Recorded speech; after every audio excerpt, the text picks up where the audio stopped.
Spartan fan right now, I am taking cover. It's going to be ugly. Peyton Thorne can't hit the broadside of a barn. Your coach sucks. He's no good either. I know you got Jim Harbaugh's number, but you really going to beat them again? I think this year we have an edge on these guys. I don't think Michigan State's defense is worth a crap. We know we're the better team. We just can't let bullshit happen. McNamara looking. Intercepted! Bradley! What they talking about now, huh? What they talking about now? It sounded good. It sounded good before the game. Thanks, Braylon Edwards. I bet you know Chuck Brantley's name now, don't you? How much of this was this generational talent in K9? We're going to win and we're going to beat with no mercy. It would be bad. For them to come back and beat us, that's not happening.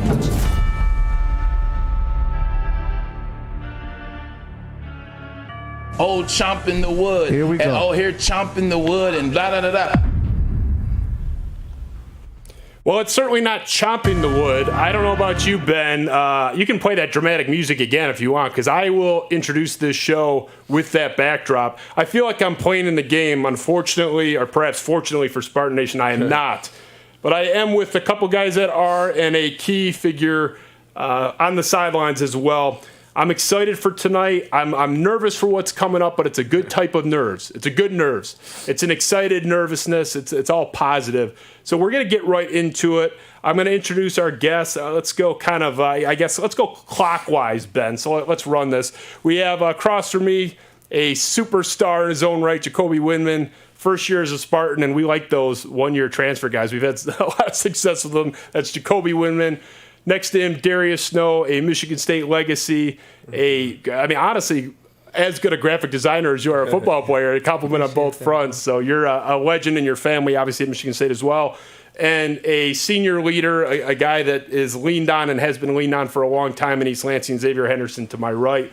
Welcome, guys. It's great to have you. Yes, sir. Yes, sir. Thank you for having Appreciate us. you, boss. Thank you for bringing us here, man, for real. Oh, right on. We've had a lot of dignitaries through here on the Michigan State front, and it's always an honor. And, I don't really hide my allegiance. Everyone knows where I stand. And, I'm excited, obviously, in any context to have you guys, but certainly with the backdrop of what we're facing here. I'm going to get into Michigan in great detail pretty soon.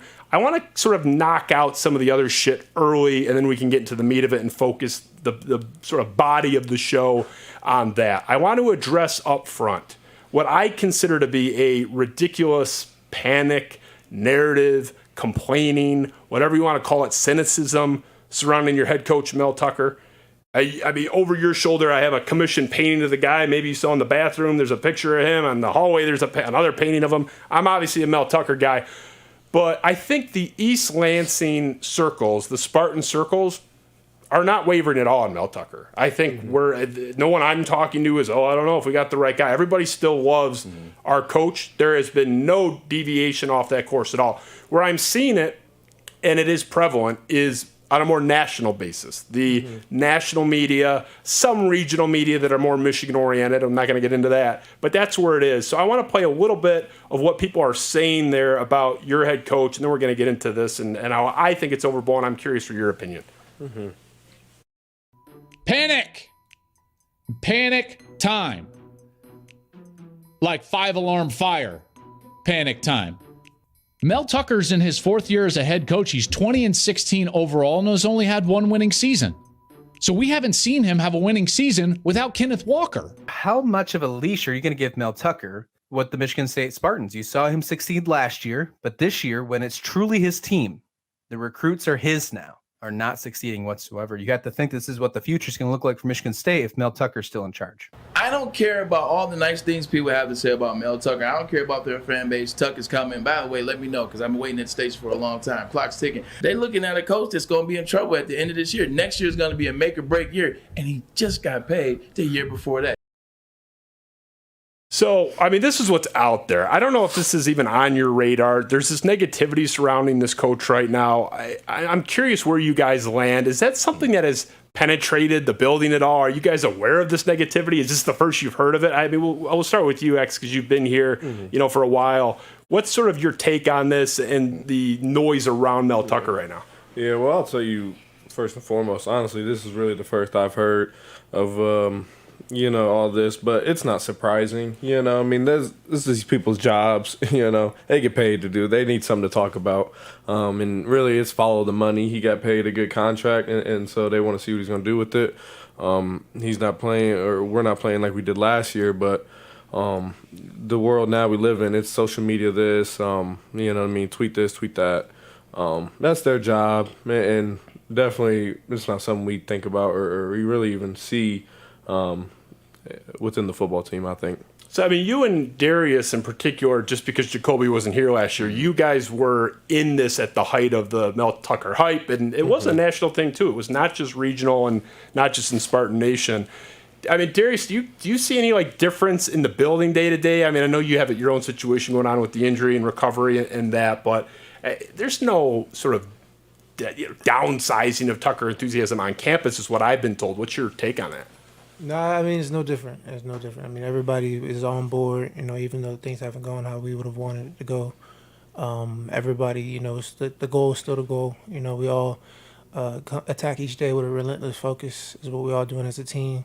I mean, and as a group, nobody really is listening to the negativity. Because, I mean, if you pay attention to what outsiders and fans and people outside are really saying, you get too high, get too low. It's all about maintaining the word within the room, how we are as a team, keeping the same focus. So, I mean, end of the day, man, you just got to go out, put the best product on the field, and we're working to do that.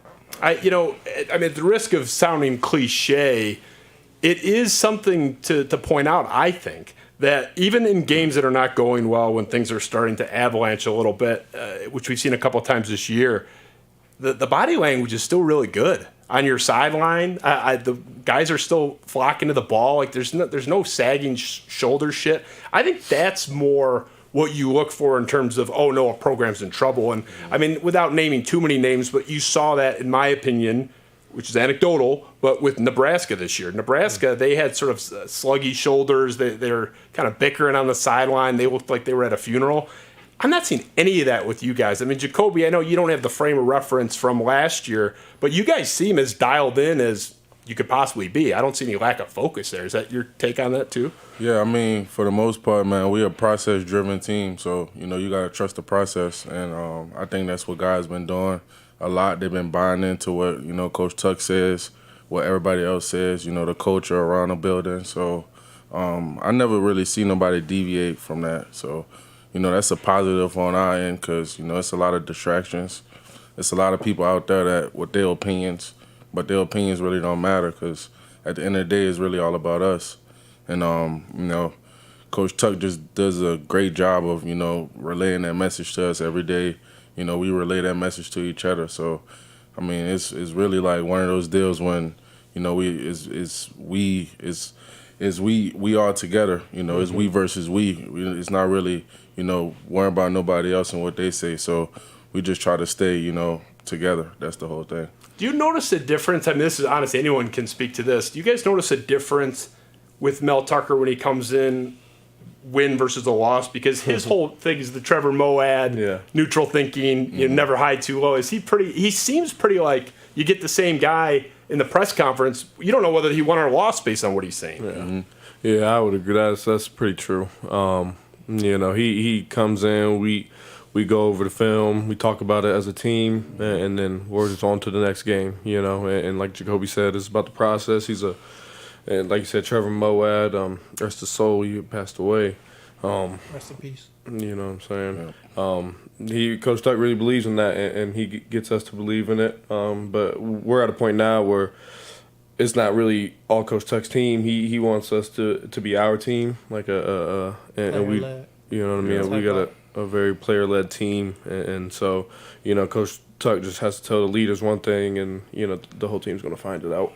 And you see that with Tom Izzo too with the basketball program. He said, "I want a player-coach team." Like Tuck seems kind of cut from that same cloth. My opinion is the Mel Tucker enthusiasm is pretty much as high as ever in that building, on that campus. Again, I don't know anybody in my ether that's saying, "Oh, Tucker sucks." It's pretty unanimous.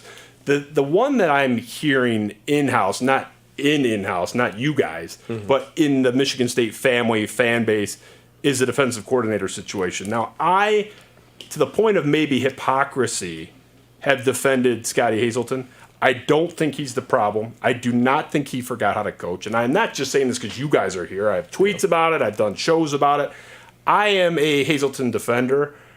You guys seem to be pretty deaf, and that's a good thing to sort of the noise. But I want to just get a picture of the Hazelton noise and get your read on it and just kind of go from there. So, Ben, can we just throw up some of what's out there, even though, I don't endorse this, but this is what people are saying. Right now, what Michigan State needs is a change when it comes to defensive decision-making. But if Michigan State does not clean up their defense, and that starts with getting rid of their defensive coordinator, who's been there for 3 years, and every year they've gotten worse. If they're allowing Washington and Minnesota to fucking roll them like that, especially Minnesota at home, we've got a problem. They make millions of dollars. That doesn't mean it's a big-time program, and they're playing like there was bend, don't break defense last year, and it's worse than last year. Fire somebody. Fire Hazelton. Hazelton hot seat. Are we getting to a spot where maybe Hazelton won't get asked to leave after the season? Like, has it been proven this much that on the field the talent isn't even there, and that's going to give Scotty Hazelton an out? I am leaning toward Hazelton probably being let go at this point. So I'm having personal flashbacks to Pat Narduzzi. I mean, Pat Narduzzi was the defensive coordinator under Mark D'Antonio when I was a student and a few years post-graduation. And at the beginning of his tenure, it was the same exact thing. I could pull up a mashup of people saying the same exact thing about Pat Narduzzi, who ended up being one of the 5 most respected coordinators on either side of the ball in the entire country, and was, I think, the second highest paid defensive coordinator behind whoever Saban had at the time. I am going to go down with the ship if I have to. What's your take on this? This is the energy, I think. I do think that's a representative example of the fan base. Love Tuck, not so sure about the DC. You guys are 3 defensive players. Like, what's your take on this noise, whether or not you were aware of it prior? Yeah. My take on it, man, everybody going to have their opinion. They're going to have something to say, regardless if we're doing good or bad. But for the most part, Coach Hayes, he's a really good coach. He does a good job with, explaining everything to us, keeping us all on the same page. But at the same time, we got to work together. The coaches got to help the players got to help the coaches. So, I don't really listen to too much of the noise that's out there because the way we are wired is to block the distractions. So it don't really mean nothing to us when, people state their opinion or have something to say about our defense because at the end of the day, we going to go out there, we going to put the best foot forward every time. And, if they got a problem with that, that's on them because we going to get better each day. And, sorry. I was going to say, there are comments about the defense. It's not about anybody in this room. They all love you, and they all know you guys were hurt in the big losses. But, so just to clarify, the unit has been maligned in the absence of you two guys and despite your production, which speaks for itself with the awards and the decorations you're receiving. But, sorry, what were you going to say, X?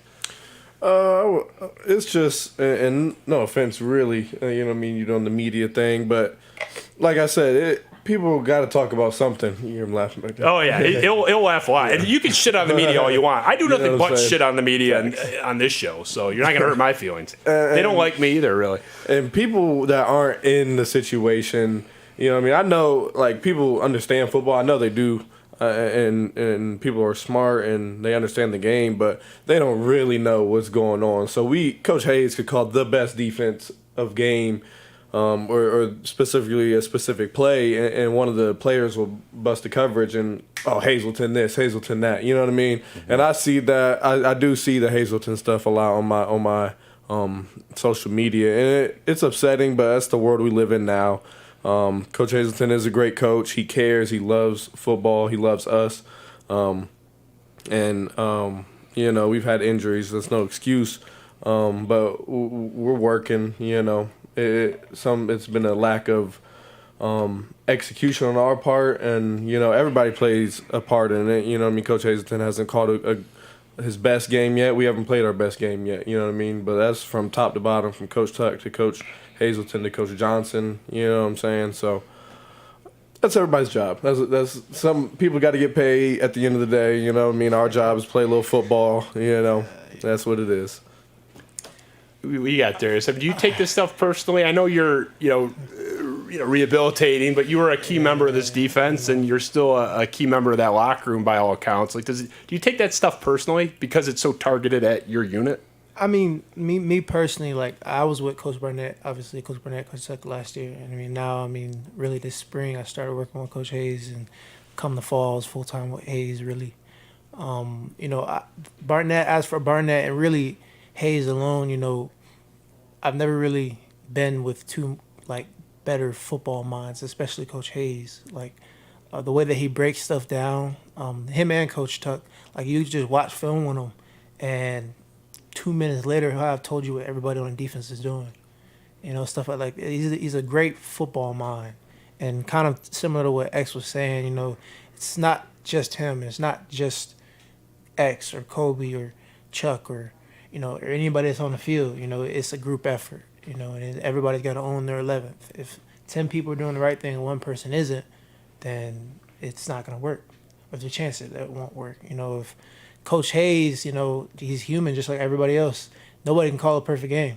Sometimes we'll be in a defense that just the play was just better. That wasn't the right call, and he'll own up to that when stuff like that happens. My friend's out in the hallway, Justin Tind, who writer for The Athletic, and he's been on the show a couple of times, and I want to give him the credit because he had in his column about 2 weeks ago now a breakdown of like, okay, you guys are saying don't play off the ball, but if they pressed, they had some troubles, and if they backed off, they had some troubles, and sometimes the matchup just isn't there.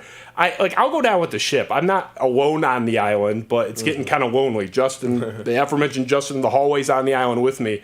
I think he's a good coach. I don't see this as a schematic issue. So I'm with you guys. I think the way he talks, his reputation in the industry, which you have to look at what peers say about football, people love him. I've never heard a bad word about Scotty Hazelton. So I don't know. I'm with you on that. I want to get into the meat of the show. Real quick, I want to pay some bills. It's our new sponsor coming up. I'm excited to work with them. This is a cool coffee brand.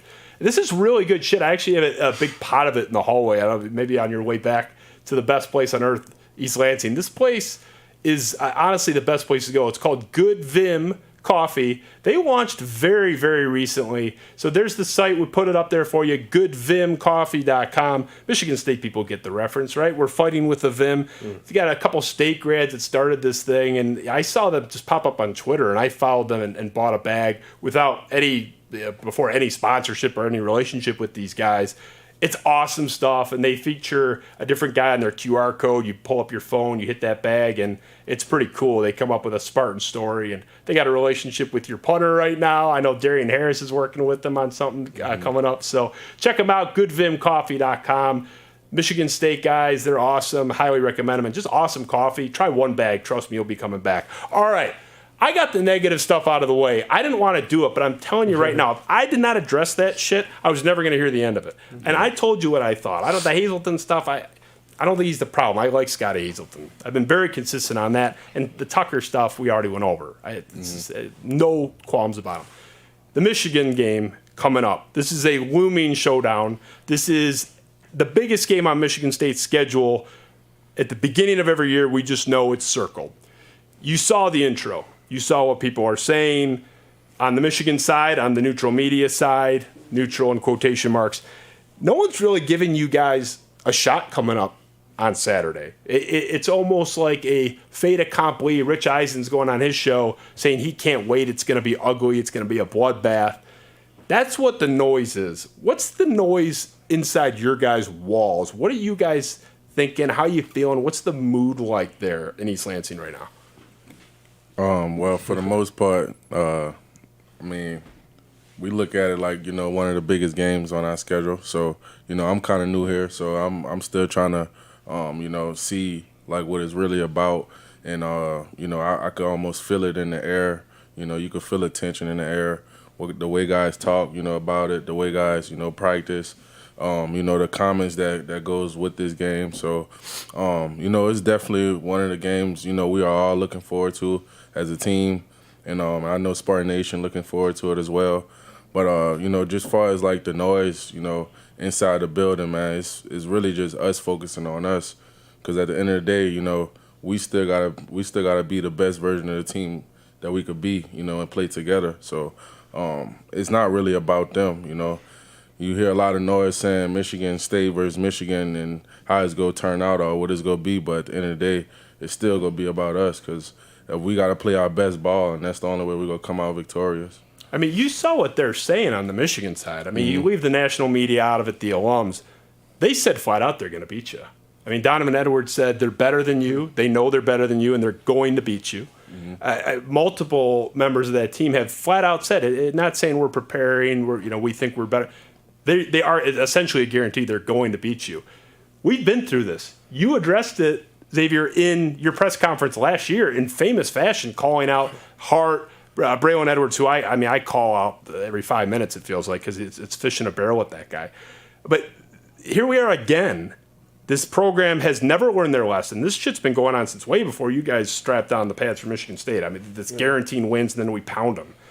Does this bother you? I mean, I'm really curious for your opinion, because you addressed this direct. You were famous for addressing this exact shit. Yeah. What do you see? You're seeing it again. What do you take from that? Yeah. Well, I got to choose my words carefully. Yeah, choose them very carefully, because they're going to blame me if you say something. That's so you'll get us both in trouble. It's, the day, like I keep saying, the world we live in, I can't help but to see all of it, and I ever since I've been young, I take things personally, and it might be a flaw of mine, you know what I mean? But, like, if somebody says something, I don't care who it, I'll go back and forth. On my Instagram, I've literally gone back and forth with random Michigan fans underneath my comments just because I'm petty. And, I'm like, I don't care. I'll respond. I got the time today. You had the pettiest press conference in the history of the program last year. But, no, honestly, it is a big game for us. And they're a good opponent. I mean, the fans are going to make of the game what they're going to make of it. And it makes it fun for everybody. I know it does. It really makes it fun for us because it's going to be a great atmosphere. And they're a good team, and we're looking forward to play the game. So maybe in a year or two when I'm not on the team anymore, I can really get into the thick of things of how I really feel. But right after the game like last year. So, yeah. That's going to live with me forever. An emotional press conference, but... in a good way, though. I mean, you were beloved for that. Yeah. I mean, that's not a negative, at least on this side. I think it's interesting that I do not, and you're proving it, I do not see this stuff from the Michigan State side ever. And Paul Bunyan is sitting in your trophy case right now, and it was sitting there the year prior. I don't see this type of nonsense before the game ever from our side, and I don't get why they're doing it. If I were advising them as an objective paid advisor, I would tell them to shut up to try to help them. I mean, Darius, you've been in this, you've been on the field in this game. Like, what do you make of this stuff? Like, do you guys feel like you're going up against Goliath and you're this little, David trying to throw stones at the big monster? I mean, I don't think you guys come off that way. I mean, nobody ever really sees anybody as Goliath. You go into a game thinking you're fighting Goliath, typically you're going to get beat down, I mean, obviously last year I was able to go out and play. This year I'm not. Just trying to do what I can from the sidelines and in the meetings and stuff like that. But I mean, at the end of the day, respectfully, I think Michigan State as a program is all about respect. I think we fight, we compete for respect, and we respect everybody. We don't disrespect anybody. Coaches don't even let us talk trash really. It's just all about the product that you're putting out on the field, how hard you're playing, competing, and stuff like that. So at the end of the day, and I wish I could be out there and I could play and help my teammates and do everything that I could. But it's about what you're doing on the field, the action. I mean, like X said, of course people are going to talk about it. It's at the end of the day, football, for everybody that's not playing, and it's entertainment. That's why the NFL is a business. So people are going to talk about it. People have their own opinions. Like I said before, it's not about, other people's opinions. It's just about us handling our business, doing what we need to do on the field, in the classroom, just life, So I think that, especially these two dudes right here, and then, my boys, we're preparing, doing everything we need to do to put ourselves in the best position to put the best product on the field this Saturday. But at the end of the day, man, as for all the talk, no matter what anybody's saying, Everybody has their opinions. I say it's about the uniforms. You know, I'm a big Neon fan. Oh, no. We'll fight about that later. Everybody has their own opinions about everything. You know, that's the world we live in, especially the world of social media. And I mean, I'll be on it because of my little design tip. So I see all that stuff, but, you know, it's about the action. Yeah. It's about the action. So I mean, talking is one thing, but it's about the action. Always about the action. I agree. But you mentioned, and I think you're right, that this program, and you know, prior to Tuck, and he's done a great job continuing it, has been based on respect and respect your opponent. And D'Antonio used to talk about, you know, we don't have to disrespect people. Do you feel that they respect you in this rivalry? We don't really care whether they do or not. I don't think is what I would say to that. Fair enough. I don't know. Yeah. You know what I mean? Yeah. Indifferent. Indifferent's fine. So I want to go into what the actual experience is like, because obviously Jacoby, massive member of this team, but you haven't been in the game. I talked about it when I had Connor Hayward and Kenneth Walker in last year. Hayward had been in that game before multiple times, and obviously Ken had not. And Hayward was talking about, you know, sort of not coaching up, but just informing guys that are in their first rodeo, hey, like, you don't know what you're getting into. Obviously, Darius, you've been in this game. Xavier's been in this game. What is it like out there? It is a different atmosphere, right? Especially last year. Yeah. Yeah, well, me being from Columbus, and actually, believe it or not, I've said this before, like, I grew up a Michigan fan, honestly. My dad was from Detroit. He was a Michigan fan. But being from Columbus, I thought I would dislike Ohio State more, you know what I mean? I thought that game would be more emotional, this and that.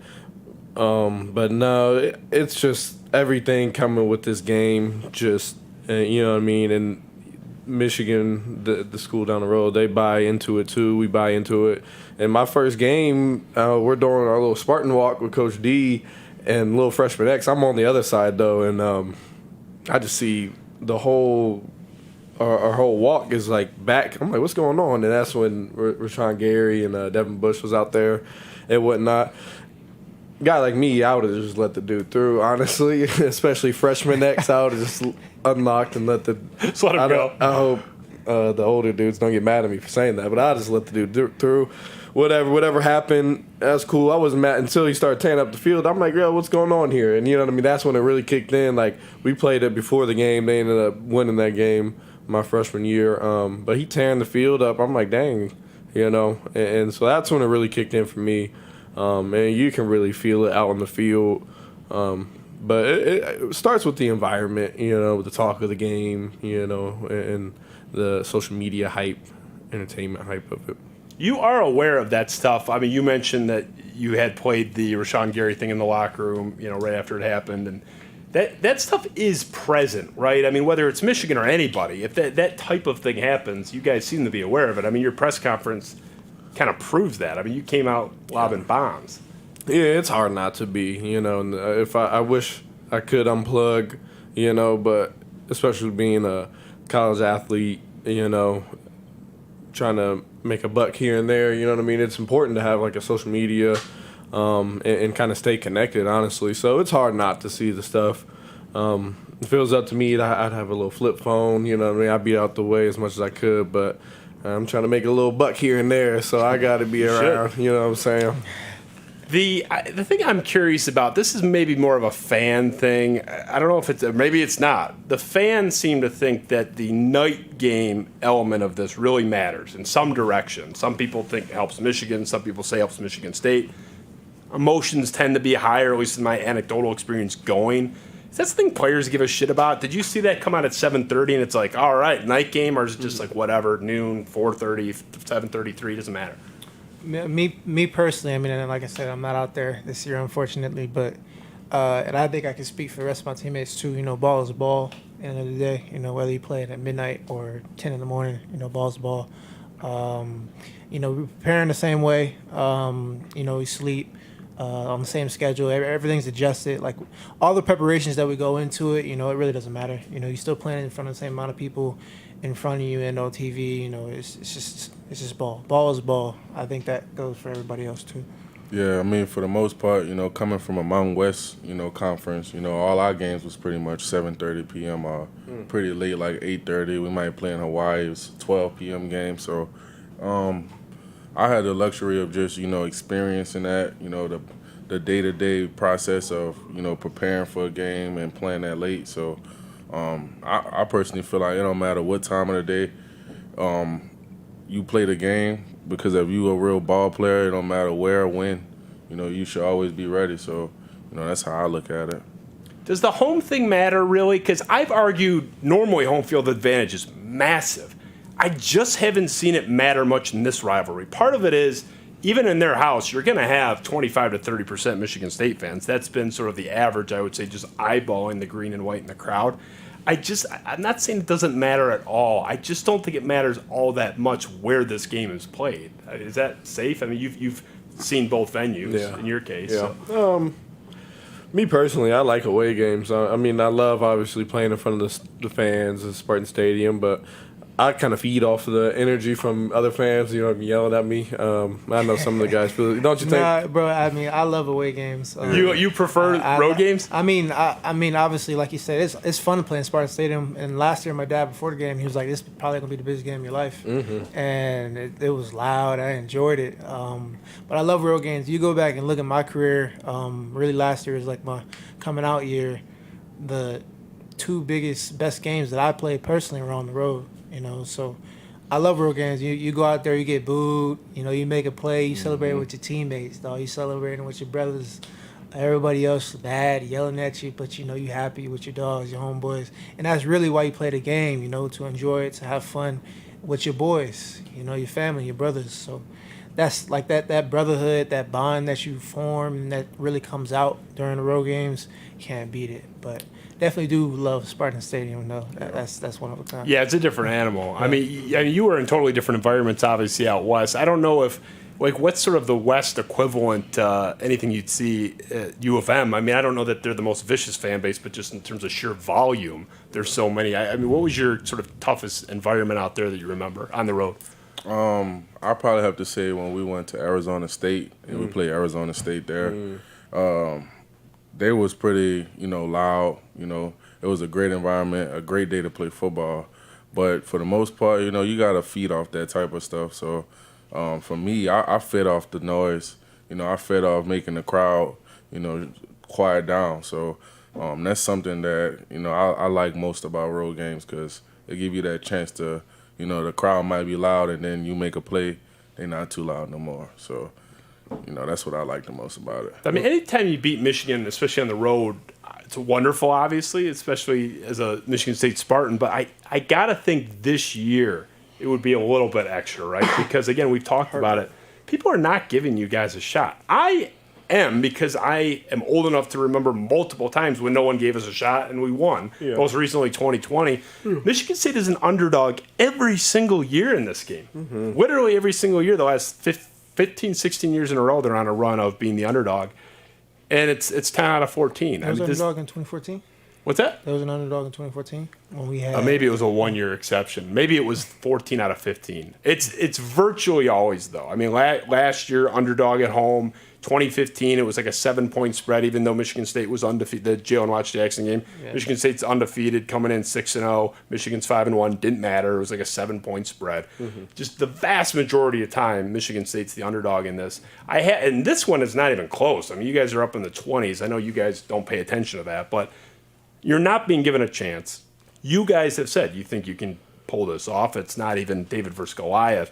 I got to think the stakes are a little bit higher than even average in this one, right? I mean, just the opportunity, because you're going to shut a lot of people up if you pull it off. Yeah, well, like you said, the 2020 game, mind you, they had only played one game and we had lost to Rutgers, But like they knew for sure we weren't going to win that game, and that just made. And it was COVID. COVID was a crazy year. No fans were there, so it was just a weird feeling. 24-point underdog. Yeah, I mean, it's bigger than it is now. We had a good time in the locker room. That was a fun game, honestly. It's crazy when just playing in COVID, and there's no fans. It's all your own energy, but it's you and the other team going at it. It was a weird situation, but it was a fun game, and definitely fun to bring home the win. But Yeah, I mean, we're used to being underdogs as, being at Michigan State.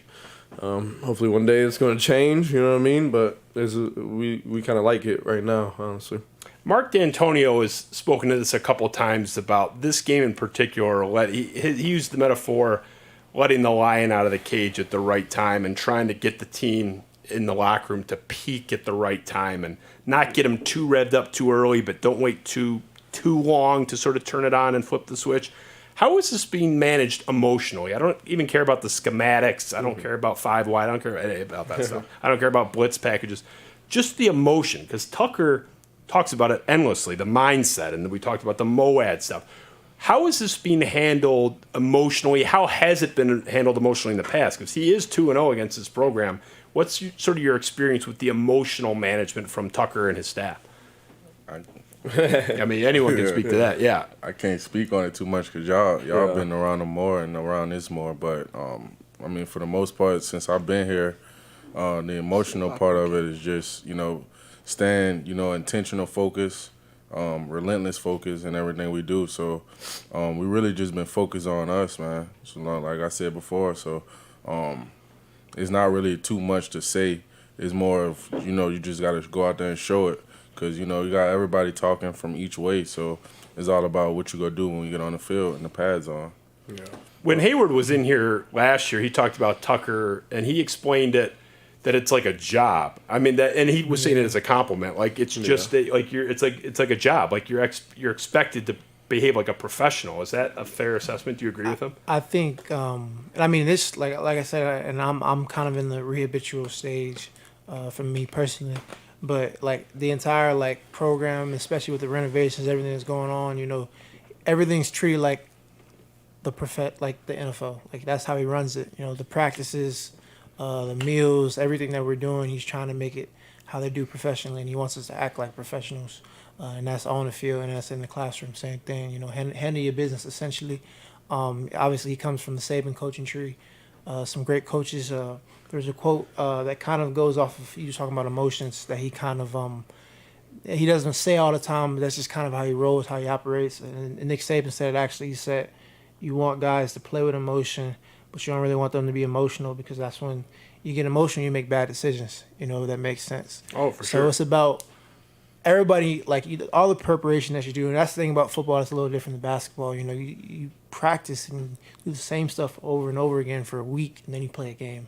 Basketball, you play more games and the preparation is a bit shorter and all that goes into it. But everybody, at the end of the day, come when it's time to play and you're out there on the field, you know what to do. And, you want to have a passion.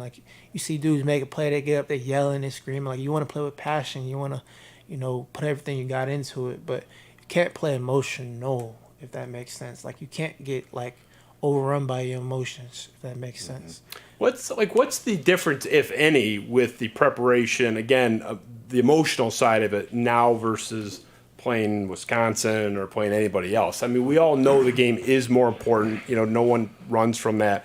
But is it basically the same process? Is there any noticeable difference with how you're prepared from the coaching staff perspective? No, I wouldn't say so. I mean, the one thing we talk about the game, Coach Tucker, today he gave us a rundown of the history of the game, the history of the Paul Bunyan trophy, and the history of Michigan State coming into the Big Ten and this and that, and I think that's a good thing for him to share with us and good education for us. But no, we know maybe it's a little bit more fine attention to detail and but with all that emotion, it's not really too much before the game until Coach Tucker does a good job with his pregame speeches, getting us going. Honestly, he's pretty good at that. I think it's one of his best ones was Northwestern for the COVID year. We had won that game. We were all riled up right before that game. But he does a good job. With his he gets us going pretty good. Yeah, I mean, not just you guys. Twitter, MSU Twitter is ready to go through a wall when the football account shares his stuff. I mean, he is a movie coach with that stuff. Honestly, he's out of Remember the Titans or pick your football movie. Honestly, with the fiery coach, he's just the man, and he does make the fans want to go through a wall. I can't imagine actually being strapped in and ready to go. Just the general attitude, you guys seem quietly focused. That's what I've heard up there, from my contacts up there, and everyone says it's kind of quiet. I've been particularly interested in the bye week aspect. Does it matter? Does it not matter? And it doesn't seem to be. It's extra time, obviously, but it doesn't really change much with your preparation. You just have more downtime before, and I just think you guys seem to be in this sort of quiet confidence, laying low.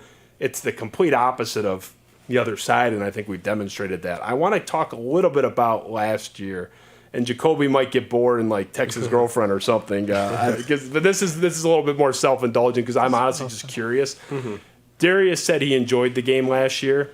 I was at the game last year. No aspect of that was enjoyable until Brantley had the interception. I was miserable the entire game. I'm glad you guys had fun. I didn't have fun. I did not have fun until Brantley did the one-handed grab to end it, which was just awesome. That is the most tense regular season game I can remember. It was one of the best objective games of the year on the national scale. It made every Fox, ESPN's top 5 list. Some had it 2, 4. It was one of the 5 best games in all of football that season. What was the atmosphere like? I mean, you guys were in that game. What was the atmosphere like on the field? Were the guys chirping back and forth? What was that like out there? I didn't really hear much talking. You heard a lot? It was a little bit. Well, not that much. It wasn't really that much talking. I mean, there was more talking the COVID year than there was last year. Yeah, because you had to make your own noise the COVID year. Essentially. Played a bunch of cardboard cutouts. Me and the tight end were talking a little bit. Eric, he's pretty good. I think he's hurt, unfortunately. But that was really mostly it. Just meeting the tight end a little bit, talking back and forth. But other than that, it wasn't really much trash talk. It was definitely the craziest game I've been a part of. Facts. The only other time I've heard the stadium that loud is my freshman year when Michigan came and played us, and Raekwon Williams fumbled the ball out of the running back's hands. It was like a 14-7 game, or it might have been 14-0, and we ended up scoring right after that. That was like maybe the second loudest I've heard it from outside of last year. I visited that one. Oh, really? When I was a recruit. What was the vibe down 16? I mean, obviously, you wasn't that depressed because you came back, but what were you guys saying to each other? Were you not saying anything? What was kind of going on there? Me personally, the one when Peyton had got sacked and they called it back from the fumble, that one hurt a little bit, but we talk about it a lot. Trying to stay neutral. I really didn't even realize we were down so much, honestly, till after the game when I looked and watched the film and whatnot. And I remember they scored their last touchdown. They got 33 points, and I'm like, dang, when they get 33 points on this? But sometimes, especially in a big game like that, when the environment's crazy, I really didn't pay attention to that scoreboard like that, honestly. I mean, me personally, and you hear it all the time, but I think the keep chopping thing it's really it's not. I wouldn't even say it's a mindset. It's more of a lifestyle. He says chop life. That's what it is. I mean, I think what was it? It was 33-16. So I mean, you were down. You were down 16 points. Down 16. So we were. Yeah. I mean, we were down by a little bit. In the second half too. And then, it was late. And then being on the sideline, you get your adjustments, and then watching Ken go off. You know what I mean? You're not even thinking Ken go off, and then I remember the biggest play I think of that game when people don't talk about Jaden's 4th and 4. Fade route catch. Yeah, I can't believe that. I couldn't believe that. 4th and 4 slot fade. On a really good player too. Yeah, Dax Hill, he was really good. Yeah, NFL player. Mm-hmm. Yeah. I just think that personally, the thing about chop is you don't ever chop down a tree at once. You keep chopping at the same spot, and I think that we all just kept doing what we needed to do. Trusted the process. And it all worked out in the end. Defensively, just small gains, small wins, you should say. Offensively, Ken got going. X said, that fades, Jaden really helped us. Trey had a nice two-point conversion. Then Jaden had one to tie it later on. Kobe talking about. You know what we're talking about, Cope? Yeah, I watched a little of the game. I must have said that was the most televised game. Tackling guys out west back there. It was top 5 game. We was in my facility watching the game. I tell you for sure, that was loud. I'd never been in some as loud as that. Maybe when I was watching my dad's games when I was a kid. Everything was loud back then. But Penn State, man, it's gonna be crazy. I'll tell you what, we was in Penn State at the COVID year, and the speakers were so loud. They was playing Obama. Oh, they're very loud. The speakers were so loud. Like, you could feel the vibrations. Everything was shaking. So I can just imagine what it would be like. Hopefully, I can travel and go see that. Yeah. But that's a. I've been there twice. That environment's wild.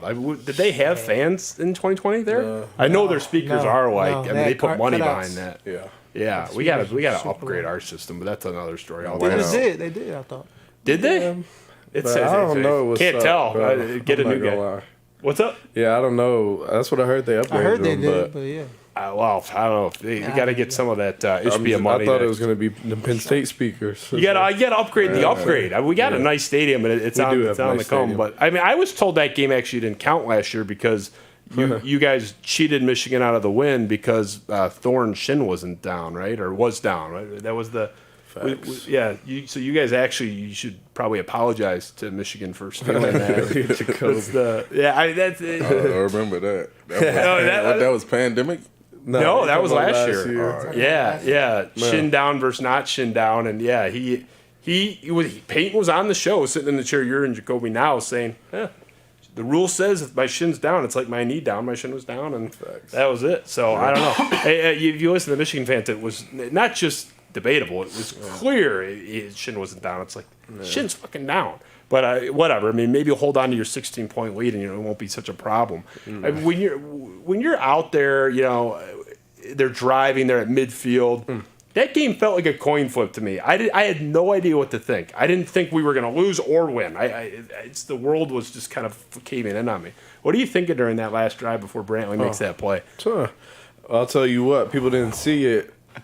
I got messed up by their wideout number 6, Johnson is his last name. Cornelius Johnson. On the last play? Not the last play. Maybe like 2 plays before that. And I'm guarding him in like kind of our kind of matchup coverage. He hit me with a nice move, and he was open. Like he wouldn't have scored, I don't think, but he would have got to field goal range at least. But shoot, that's how football works, The pass rush might have got there, actually. And then I remember, I forget what formation they were in for the last play. We called our coverage. It was like cover 2. And I knew the tight end was kind of going to run a 7. And I swear, in my head, he threw the ball. I was like, I'm going to pick it. But I am being kind of late to it. I'm like, that's fine. I'll just break this up. And Chuck came out of nowhere. And you can see me, like, from one of the camera angles. I'm just taking a knee. Like, thank God Chuck just called. I'm so tired, bro. Thank God this game's over. Yeah, I mean, I didn't play, but I was on my knees saying how tired I was, too, actually. So I felt like I was in the game. I don't know, like I still don't know what to make of that game. It felt there were so many twists and turns. The big thing to me is the McCarthy stuff. There's controversy whether McNamara was in the tent. That still hasn't been resolved really in one way or the other. But going into that game, you're in a different situation now. McCarthy's the guy. There's no controversy. But like the 2 quarterback thing, is that something you guys addressed last year? Like, hey, here's what McCarthy does. Here's what McNamara does. Because they were using McCarthy a couple plays every single game up to that point, and again against you. Is that like something you guys discussed? We discussed it. I mean, obviously last year was kind of a 2 quarterback thing. Now it's 1. Last year we knew that McNamara he threw it. It was more of like a traditional quarterback. He could run it if he needed to, and he did. We knew that McCarthy was more mobile and he would run it. But I mean, other than that, they kind of ran the offense the same way. Other than that, really minor difference. So we didn't really pay too much attention to it last year because they really were like the same. They used him the same way. Just McCarthy was more mobile and they ran it with him a bit more. We always kind of anytime, they bring another quarterback on purpose. You always game plan for it a little bit. You know what I'm saying? The last thing I want to say before we move to our speed round, and then we'll get you guys well rested and back to East Lansing, because I do not want to be responsible for your fatigue this week of all weeks. But the Kenneth Walker stuff that's sort of around, particularly with the cynics of this program. I'm curious. I mean, again, I feel bad, Jacoby, because I'm excluding you again, but it's not on purpose. No, you're good, man. You're one of the 5 best players in the country on your side of the ball. But does the dismissal of last year bother you guys if you've seen that? Because I've been told repeatedly, okay, last year was a magical miracle year, and Mel Tucker should give 25% of his extension to Ken Walker, and that's the only reason. Do you feel diminished, or does that bother you that people say, "Oh, that was all canine"? I mean, we played a little bit of that in the clip. Walker's gone. Last year was a fluke beyond that. Does that bug you at all? Yeah, a little bit. You know what I mean? But it is what it is. You know, that's people looking at the headlines, and I mean, obviously, Ken was a great player. One probably top 5 best. You know what I mean? Performances throughout the year in the country last year for sure. Yeah. But you know, it's 11 guys on the field. You know, people aren't mentioning Speedy Naylor. You know what I mean? When Speedy went off that Rutgers game, and facts. You know, you just look at the games, and obviously not taking anything away from Ken, but like, shoot, we played Nebraska. I don't know if we might have had 100 yards rushing. You know, well, the Nebraska defense. You know what I probably mean? the best game plan for Ken. You know, we had to find a way. Indiana, he was stymied. Yeah, Indiana did a really good job of bottling our run up. Honestly, that Rutgers game, he did pretty good. He had that crazy run, obviously, but other than that, he didn't really get too loose that game. But you know, it's a couple different things. So that's also people. You know, when we get to take the top off, that's even though Ken's not getting off like that, it's they're paying attention to him. You know. But it's other players. Kevin Jarvis on the O-line, A.J. Curry, Connor Hayward was out there blocking his tail off. So, facts, bro. Come on now. Hayward made multiple huge plays throughout the year. Nah, I mean, come on now. So, like, you look at it, bro. I mean, first off, the offensive line did really well. Cap did a great job with him. Like you said, the tight ends blocked well. Ty and Connor and all those guys, they blocked really well. I just think that our offense was really clicking on all cylinders. And I mean, obviously, Ken coming in, that's my guy. I love Ken. Nicest kid, bro. The nicest kid ever. That's my guy. We were talking about that before the show, how you would never guess he's arguably the best player to ever play in this program. Yeah, I mean, certainly on offense anyway. Great player. Love Ken. And I mean, obviously, he did his thing, and the whole offense did their thing, man. I mean, at the end of the day, you know, people talk about the past and stuff. You know, that was last year. You know, we're preparing to do our best this year, but last year definitely was something to remember. You know, great performance, resiliency across the board, offense and defense, and it's definitely something when you look back on it, you'd be proud of it. Before we jump to the speed on, Jacoby, I do want to ask you one thing about the transfer process. What is the pitch when you enter the portal? Because you were coveted, you were a dynamic player for UNLV, you were well respected at your position, you were on every list for one of the top guys available. What's sort of the Mel Tucker pitch, or did you talk to Hazelton? Like, what was the pitch to Jacoby Windmon to come to East Lansing? What was the pitch, That's Kobe? a good question. I kind of want to know that. Who was your host? Who was your host, Kobe? I mean, well, this guy, he was my host. Oh, that's why you're here. Darius. He was one of the reasons why, you know, I came here. You know, what was Darius's pitch? How about that? We'll start. I mean, he kept it real, man. What did I you know? tell you, Kobe? I mean, I don't remember exactly what he said. But I told Kobe, it worked. That's all you gotta know. I say you can make, and I'll let you explain it. But I just said what you want out of this is what you earn out of this, and you can come earn that here. As all, I just told what it really is. Yeah. But you can elaborate on that though. Bro. Yeah, I mean, but yeah, he kept it real, man. You know, I spent like 1 or 2 days with him. You know, I was able to see what type of guy he was, the type of character he holds. I asked him like serious questions, like how the locker room. You know, how's the guys, how's the coaches? You know, he just kept it real with me. So he just kind of gave me like that blueprint of what it was. And then, you know, I trusted his word. You know, I was able to talk to the coaching staff, talk to Coach Tuck. You know, we got Coach Brandon Jordan over here as well, part of the deal. So it was kind of like a no-brainer, man. Like, you know, they told me this is like, you know, you got a chance to come in here, make a difference immediately. You know, Coach Tuck told me that. He said, you just got to work hard, you got to do your job, and, you know, you'll get what you want. But if you don't come here and work hard, do your job, then you're not going to get what you want. So he kind of just kept it real with me. You know, the pitch was just kind of like, you know, come here and do what you do best, and you're going to be successful. And, you know, he just do a great job of just, you know, putting, you know, us in positions to, you know, make plays and, you know, be the best version of ourselves that we could be on and off the field. So, you know, he's a great guy, man. I respect Coach Tuck, and I respect the rest of the coaching staff who we got behind him. And I couldn't ask for a better, you know, opportunity that I am in right now. You know, God bless. I mean, do you understand the gravity of what you've done this year to where you have tied the conference record, the individual record, for Conference Player of the Week on the defensive side of the ball, and you are one performance away. You got several games to do it. If you do it one more time, you're going to have sole possession of that record for the most times winning Defensive Player of the Week in the conference. This is a conference with Charles Woodson in its history, a Heisman Trophy winner, linebacker U, Penn State the last 30 years. Do you understand the gravity of what you've already done? Even if you don't win it again, you're tied for the record. Yeah. You're one game away from all the great defensive players in this conference, all the Ohio State cornerbacks going in the top 10. You're in that club already. You're 1 week away from standing alone. Does that resonate with you, or is that just kind of fan stuff?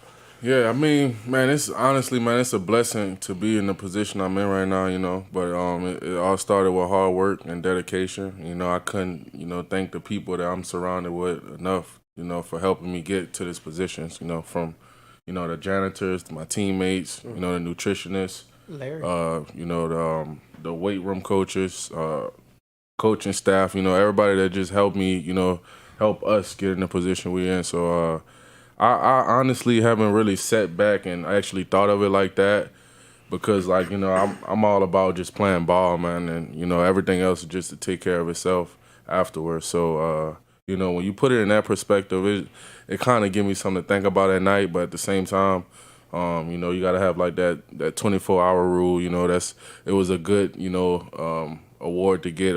It's something good going for me, but you got to kind of forget it, 'cause that's the kind of world we live in. You do something good, it's like you got to forget it. You got to live in the moment, So that's what I'm just all about, just living in the moment, being the best version of myself I could be for myself and my teammates. It's an incredible thing that you've done in half a season that you've already tied this record, and just we saw with Ken Walker last year. You guys Ken Walker was the poster guy for coming to Michigan State to transfer.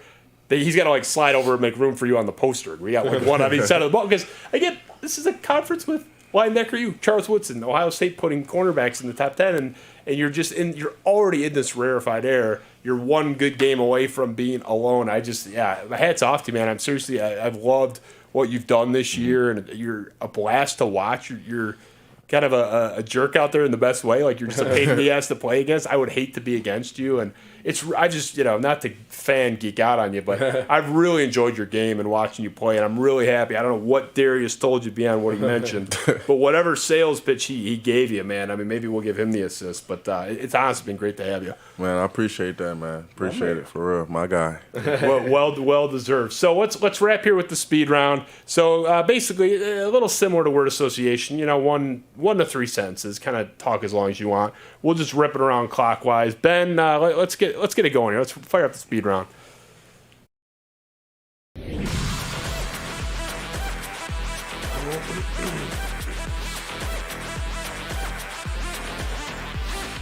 All right, Jacoby, right back to you. I'm going to start with this pregame playlist. You don't have to give me the whole rundown, but in general, you listening to Mozart? You listening to Nas? What are you rocking kind of in general before the game? What's piping through those headphones? NBA Youngboy all day, because he get me in that mode, and I ain't even gonna lie, man. Sometimes I might put on a little Michael Myers theme song and listen to it just to get me in that mindset. Kobe, that's Kobe.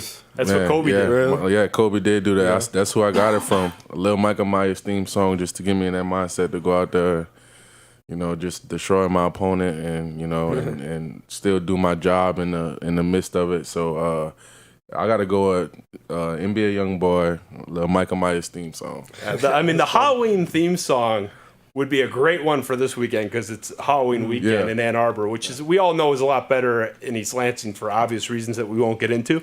But still, very, very good answer. I love the Kobe tribute. Is just awesome, and that is an awesome jam. Darius, what do you got?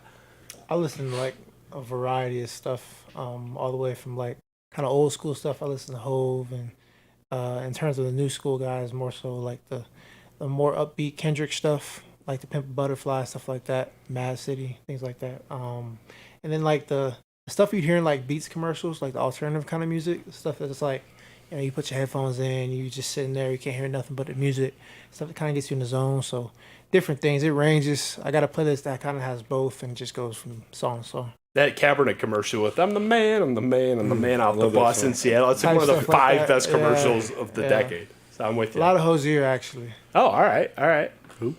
Hosier. The dude we was talking about? Yeah. Great song, man. You liked it? Someone else mentioned on this show. I can't remember. I remember that was a thing at some point. But X, what are you listening to?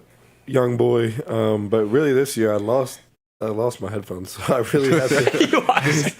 I used to have some sunglasses that had speakers on them. Like I bought them from Best Buy for no reason.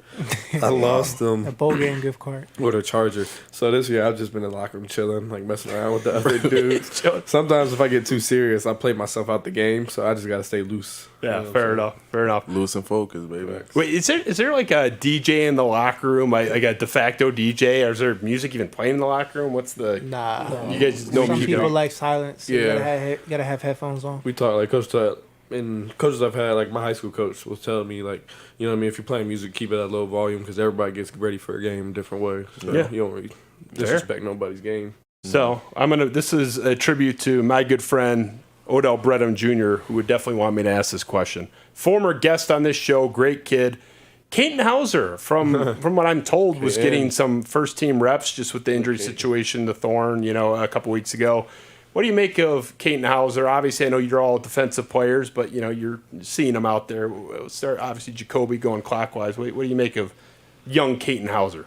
Oh man, he's a great football player. He's even a better person. For the most part, when he first came in, I was actually hearing rumors that he memorized the whole playbook within like a week, the whole offensive playbook. So, that's a talent. That's not too many people that could do that. So, he's a great player on the field. I was able to play against him. A little fall camp reps going against each other. So, he made great decisions. I think he's a great dude off the field, and I just think overall, man, he's a guy, and I think he got a bright future ahead of him. Retweeted what Kobe said. Social great player, even better person. Really nice kid. Came in like he said he had a photographic memory, and I do too, and I always mess with X about that. But that was impressive to me, especially he returned it well, and he showed it.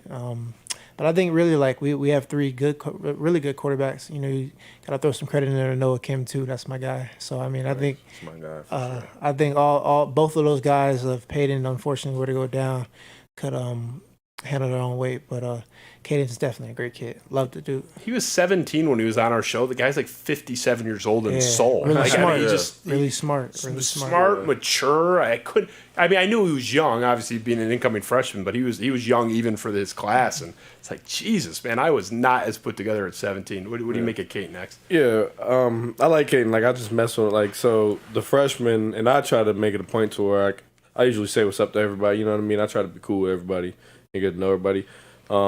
But it's hard too sometimes because I'm 23. I'm getting old, man. And when you're so much older than some of the young freshmen, it's like you don't really connect with them that well sometimes. But like Caden's kind of like me and him have a little thing. I'm like, Caden, like X, flip his hair or something. So I don't know. I like Caden. And when it comes to on the field, it's good. Was Caden the one you picked off 2 times in a row during practice? Remember that? Yeah. That was Caden. Because he's going to resent that remark. Because it brings me around to say, I remember Peyton, when Peyton first got here, his first day here in summer, we were on 7-on. First picks up the ball. This was open. Josiah Scott picked 6. Like, you know what I'm saying? So it happens, but when you're playing against like NFL caliber dudes like these guys are, and it's just funny, you know what I mean, seeing them progress as they get older. Yeah, I mean, again, mentioning he was so young even for a freshman. And I've heard nothing but good stuff about him and loved him when he was on the show. So this was a little silly, but I always ask this because I'm just personally curious. Your teammate bodyguard. So if you're going out to the club, on a bye week and it's not Michigan week, or it's the off season, and you guys are 3 famous guys. One of you guys are on crutches right now, and Darius. You got to get protected. You got no weapons, guys. No one's gonna fuck with this guy. You feel safe going out with this guy. Who are you taking? Who's your first overall pick in the bodyguard draft among your teammates? I gotta go with Maverick Hansen. That's my guy. Because man, he willing to run through a wall. For anybody on this team, and I even told him this myself. I said, man, like I was just watching him practice. His work ethic is unbelievable. He's a big guy. He's caring for the ones that he loves. He's all about, relationships and bonds with his team. So one time we was actually at practice, and I just seen him like really run through one of the scout guys, and I'm like, man, I know if I get into a fight, man, somebody trying to jump me, you got to be there for sure, because I know you go do what you got to do. He was like, oh man, you already know I got your back, Kobe, every time. So I got to go with Maverick Hansen. Darius? Me, X, and KB have had this conversation a few times. Not about bodyguard, but if the world was in, and who would be the dude that you would have? Same question, really. Yeah. To fight the zombies with or something like that. And everybody says Mav. Oh, so you're on the Mav train too? I'd say either Mav or Chris Bogle. I think those two guys is two pretty scary guys. Yeah. That definitely could hold their own. Do you agree, X? No, well, definitely. If it was zombies, I'd pick Mav for sure. Okay. But so I want to say he's not on the team. Jarvis last year, though. I got to give a shout out to Jarv, and me and Jarv. So Kevin was like a dark humor type of kind of a serious dude, a crazy. What is he doing? And Jarv was kind of a jerk, and that's just a good thing sometimes for O lineman to be a jerk. You know what I'm saying? But Jarv really like me and Jarv had a cool connection, bro. I feel like me and him were really good friends, and Jarv would do something. And the funny, not expected one I would say for this year is Chuck, for real. Little Brantley? Yeah. As the bodyguard? Chuck loves, bro. Chuck would do so much for me. Contact, bro. Bro, Chuck loves contact. He loves. Oh, I know, but he's the most aggressive dude you wouldn't expect. And Chuck treats me like his big brother on it. He loves me, bro, and I love Chuck for real. He told me that X, I'll do anything for you, this and that. When I tackled Braylon Allen on the goal line, I started talking a little chirping to him, towards the end of the game, and then I didn't even see till after the game. Chuck right behind me, talking right behind me, and Chuck's always with me, bro. Whenever I'm into it with somebody on the field, Chuck's right behind me. He's aces with me for what he did. I mean, you guys saw the mural on the wall. Mm-hmm. I actually did tackle Braylon Edwards on Twitter this morning, but that's a different story for a different day. I mean, again, that's sort of fish in a barrel. Let's finish here. The last one, Ben, let's roll it. This is going to be my indulgence as a long-term big-picture guy. Yeah. The best Michigan State player we haven't seen yet. They're freshmen, or they're redshirted, or they're hurt, or whatever. The best player we haven't seen at all or has barely played. Who's going to be the best player a year from now, 2 years ago, that we don't really know about yet? Malik Spencer. You're jumping the line to say that. Yeah. Why do you say Malik? Just wait. Malik Spencer.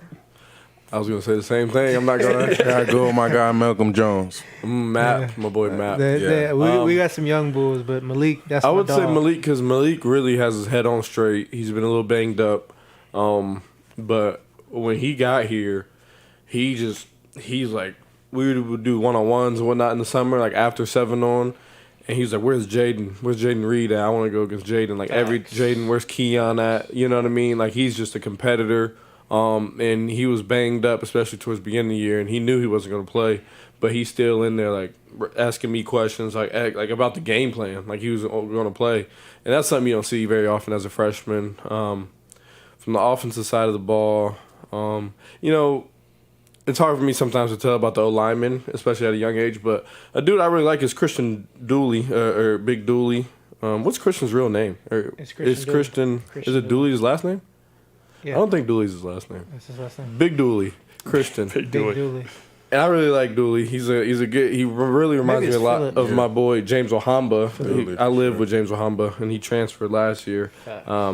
Dooley's more healthy. James, that came in with a little bit of an injury, unfortunately, but Dooley just brings energy all the time. He's a scout O-lineman for us, and he's always going at it with us, and just that type of stuff. I can tell they want it. You know what I mean? Yeah. Facts. I'm writing every single name down when I watch the replay of this. Yeah. It's been a pleasure to have you guys. I know you got a lot going on.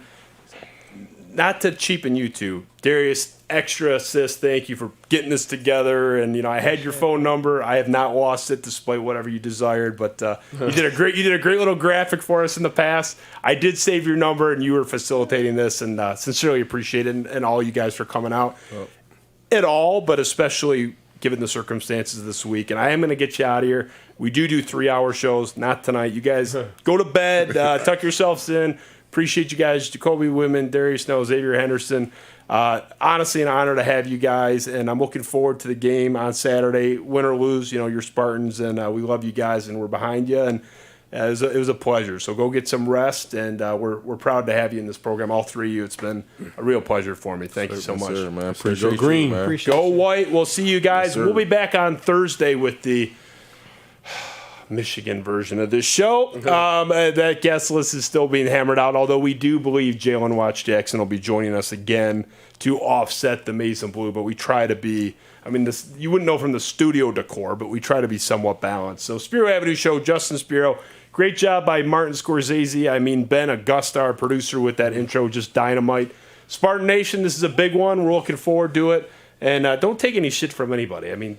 10 out of 14. You don't have to take no nonsense off anybody. Go green. Love you guys. Spiro Avenue. We're out of here. See ya. Nice.